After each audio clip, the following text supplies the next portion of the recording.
নমস্কার, আজ আবার একটা ভিডিও নিয়ে হাজির। এই কিছুক্ষণের আগেই মোহনবাগান এবং কালীঘাট এমএস এর মধ্যে কলকাতা লিগের ম্যাচ শেষ হলো এবং মোহনবাগান ৩-০ গোলে কালীঘাট এমএস কে পরাজিত করলো।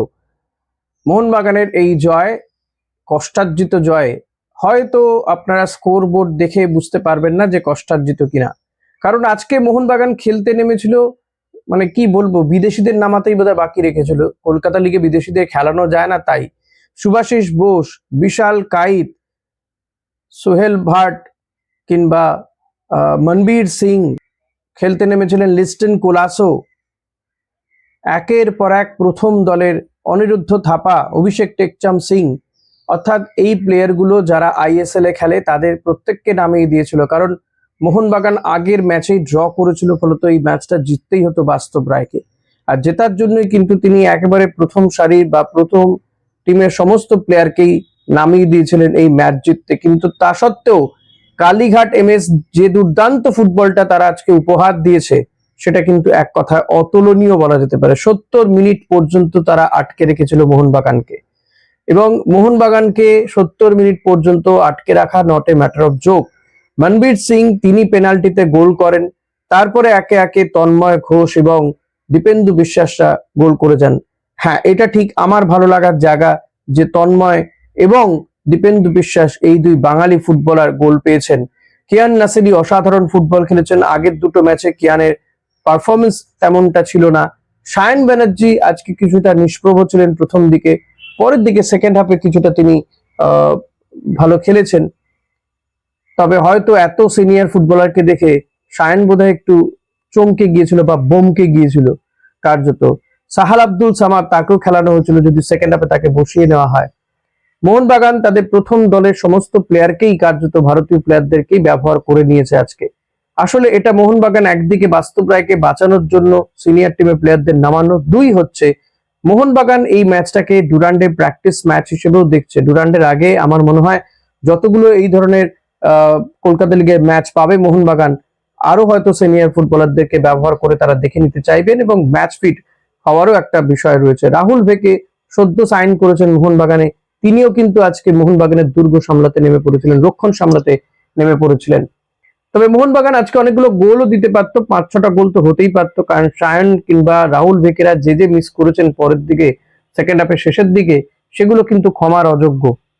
তো খাতায় কলমে ৩-০ গোল। আমি কিন্তু আজকের এই ম্যাচের জন্য কালীঘাট এমএসকেই আমি হ্যাটসঅপ বলবো, যে তারা যেভাবে এই মোহনবাগানকে, দৌর্দণ্ড প্রতাপ মোহনবাগানকে আটকে রেখেছিল ৭০ মিনিট পর্যন্ত, সেটা কিন্তু not a matter of joke.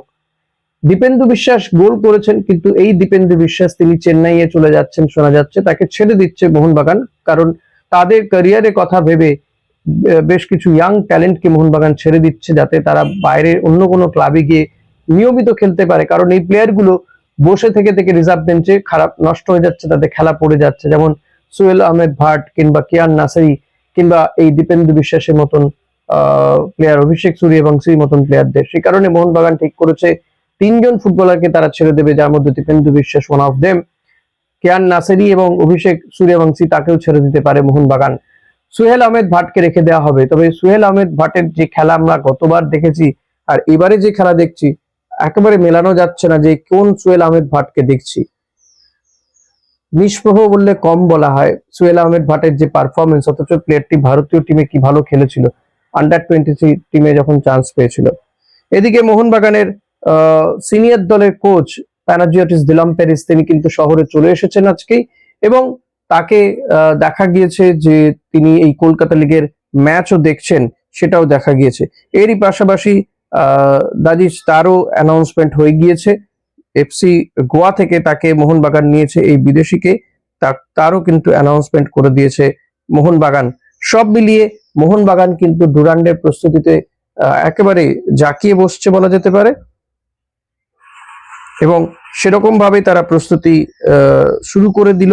ডুরান্ডের প্রস্তুতি কিন্তু আজকের থেকেই কার্যত খাতায় কলমে হয়ে গেছে, এবং ডাজিজ সে বুধবার দিন শহরে চলে আসছে বলে জানা যাচ্ছে। এরই পাশাপাশি ইস্টবেঙ্গল কোচ, আপনাদের আগেও জানিয়েছি যে ইস্টবেঙ্গল কোচ কিংবা দানি রামিরেসের ভিসাও কনফার্ম হয়ে গিয়েছে, ভিসা পেয়ে গিয়েছে তারা। সোম মঙ্গলবারের মধ্যেই হয়তো ইস্টবেঙ্গলের coach Habas, Antonio Lopez Habas এবং দানি রামিরেস সেও চলে আসবে, একে একে হয়তো বাকিরাও চলে আসবে ইস্ট বেঙ্গলের বিদেশিরা। ফলত ডুরান্ডের প্রস্তুতিতে আর কোনো খামতিও কিন্তু ইস্ট বেঙ্গলও রাখতে চায় না। এখন দেখার মোহনবাগান যে পদ্ধতিতে বা যে পদ্ধতি তারা অবলম্বন করলো তাদের প্লেয়ারদেরকে ম্যাচ ফিট দেওয়ার জন্য, ইস্ট বেঙ্গল কি সেই একই পদ্ধতি অবলম্বন করে? কারণ গত বছরও দেখা গিয়েছিল ডেভিড লালহানসাঙ্গা কিংবা এডমুন্ডদেরকে কলকাতা লিগে নামিয়ে দেওয়া হয়েছিল।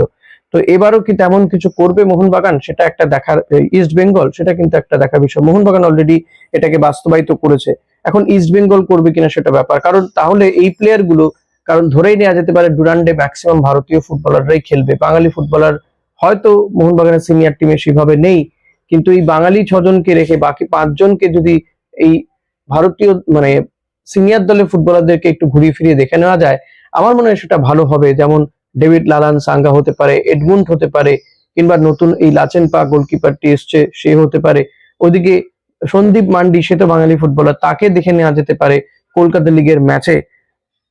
এরকমই ফুটবলারদের কিন্তু রাম সাঙ্গাও রয়েছে, তাকেও সুযোগ দিতে পারে ইস্ট বেঙ্গল। তাহলে এই প্লেয়ার গুলো একটু ম্যাচ ফিট হয়ে যাবে ডুরান্ডের আগে, এটা আমার মনে হয়। আমার তো মনে হয় হয়তো ইস্ট বেঙ্গলও এই পদ্ধতি অবলম্বন করবে, কারণ 3-3টে ম্যাচ জিতে গিয়েছে, আর এই সিনিয়র ফুটবলাররা নামলে আগামী দিনে ম্যাচ জেতার চান্সই বাড়বে, বই কমবে না। তো দেখা যাক সেটা ইস্ট বেঙ্গল কতটা কি করে। এবং ইস্ট বেঙ্গলের কোচ অ্যান্টনিও লোপেজ আবার সোম মঙ্গলবার যদি চলে আসে তো তিনি এর সাথে প্র্যাকটিসে নামবেনই, এবং বিদেশিরা চলে আসলে তো হয়েই গেল, বিষয়টি আর তাও খামতি থাকে না। এদিকে আর কয়েক ঘন্টা পরে আর্জেন্টিনা স্পেন বিশ্বকাপ ফাইনাল। এই বিশ্বকাপে নামার আগে কে কোথায় কতদূর এগিয়ে সেটা নিয়ে আমি একটা ভিডিও করেছি, অতি অবশ্যই আপনাদেরকে বলবো সেই ভিডিওটা দেখুন। ভিডিওটা আমি কোন সকালে আপলোড করে দিয়েছি, তেমন কোনো রেসপন্স পাচ্ছি না, জানি না কেন।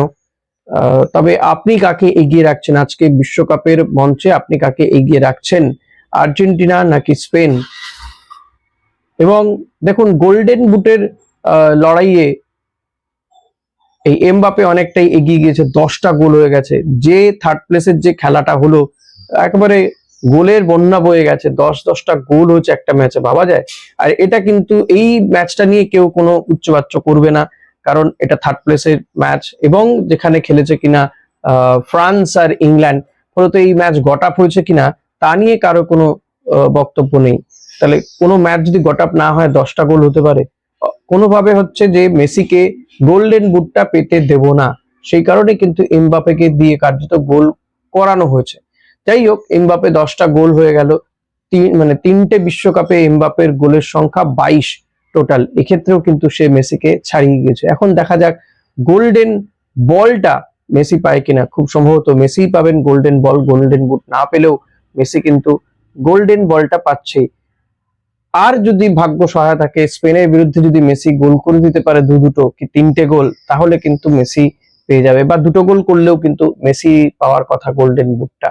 তবে স্পেনের রক্ষণ, জমাটি রক্ষণ, গোটা বিশ্বকাপে একটা মাত্র গোল খেয়েছে তারা, তো জানি না তাদেরকে গোল দেওয়াটা কিন্তু এতটা সহজ নয়। বিশ্বকাপ নিয়ে আমি একটা চেষ্টা করব নিঃসন্দেহে পরবর্তীতে আপনাদের সঙ্গে আলোচনা করতে, ফাইনাল ম্যাচের পরে বা তা নিয়েও আপনাদের জন্য একটা ভিডিও অতি অবশ্যই থাকবে। এখনকার মতো এই ভিডিওটা এখানে শেষ করছি। ভালো লাগলে লাইক কমেন্ট শেয়ার করবেন, চ্যানেলে নতুন হলে সাবস্ক্রাইব করবেন। ও যেতে যেতে আর একটা কথা বলে দিই, যে ইস্ট বেঙ্গলের নাকি আরো একজন বিদেশি আসছে বলে শোনা যাচ্ছে, বোরা হেরেরার কথা শোনা যাচ্ছে। তো আমি জানি না বোরার কথা, বোরা আগেও ইস্ট বেঙ্গলে খেলে গিয়েছে, ভালো প্লেয়ার নো ডাউট, বাট বোরার কথা শোনা যাচ্ছে, জল্পনা ছড়িয়েছে, এলে তো ভালো হয়। এফসি গোয়াতে ছিল লাস্ট, যদিও শেষ আইএসএল মৌসুমে সে খেলেনি, লোনে চলে গিয়েছিল। তো বোরাকে যদি ইস্ট বেঙ্গল সাইন করাতে পারে সেটা কিন্তু ভালো সাইনিং হবে, এবং মাঝমাঠে অ্যাটাকিং ফুটবলার হিসেবে বোরারও যথেষ্ট সুনাম রয়েছে, ভালো খেলেও ছিল ইস্ট বেঙ্গলের জার্সিতে। তো লেটস সি বোরা আদৌ আসে কিনা। তবে এই ব্যাপারে সত্যিই আমার কাছে কোনো কনফার্ম খবর নেই, যদি কখনো পাই নিঃসন্দেহে আপনাদের সঙ্গে সেটা তো শেয়ার করবেই অতি অবশ্য। এখানেই শেষ করছি, থ্যাংক ইউ।